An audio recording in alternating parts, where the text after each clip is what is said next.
முதலமைச்சர் மு.க.ஸ்டாலினை இன்று அனைத்து விவசாய சங்கத்தினர் சந்தித்து பொங்கல் வாழ்த்துக்களை தெரிவித்துக் கொண்டனர்.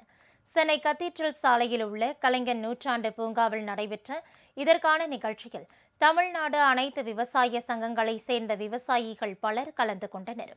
அப்போது விவசாயிகளுக்காக தமிழக அரசு ஏராளமான திட்டங்களை செயல்படுத்தி வருவதற்கு முதலமைச்சருக்கு விவசாயிகள் நன்றி தெரிவித்துக் கொண்டனர். மேலும் தமிழ்நாட்டில் உள்ள அனைத்து விவசாயிகள் சார்பில் பொங்கல் வாழ்த்துக்களையும் முதலமைச்சருக்கு தெரிவித்தனர். வேளாண் துறைக்கு தனி பட்ஜெட்டிங் உருவாக்குறதுங்கிறது அதுதான் இந்தியா பூரா மாடலா வரணும். இன்னைக்கு மத்திய அரசு கூட அதை செய்யல.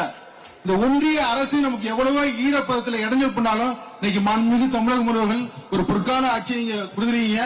இந்த அருமையான நாள்ல இந்த தை மாதத்துல உங்களுக்கு எங்களுடைய பொங்கல் வாழ்த்துக்கள் அனைத்து விவசாய சங்கம் வரலாறு காணாதவள எல்லாரும் சேர்ந்து கூடியிருக்கோம். தமிழ்நாடு அனைத்து விவசாய சங்கங்கள் சார்பாக உங்களுக்கு பொங்கல் வாழ்த்துக்களை தெரிவிச்சுக்கிறேன் ஐயா. விவசாயிகளுக்காக நிறைய எக்ஸ்போலாம் ஐயா நடத்திருக்காரு. நான் கலந்து கொண்டு இருக்கிறேன். அதனால எங்களுக்கு நிறைய வாய்ப்புகள் கிடைச்சது. எங்களுக்கு வரவேற்பு ஜாஸ்தியா இருக்கு. விவசாயிகள் அதை தாண்டி பெண் விவசாயிகள் இன்னைக்கு ரொம்ப மேலோங்கி நிற்கிறாங்க. விவசாயத்துல பெண்கள் இறங்கிறதுக்கு பயந்துட்டு இருந்தாங்க. நான் பார்த்ததுக்கு செங்கல்பட்டுல இப்ப நிறைய பேர் பெண் விவசாயிகள் வந்துட்டாங்க. அதுக்கு நான் என்னுடைய நன்றியை தெரிவித்துக் கொள்கிறேன்.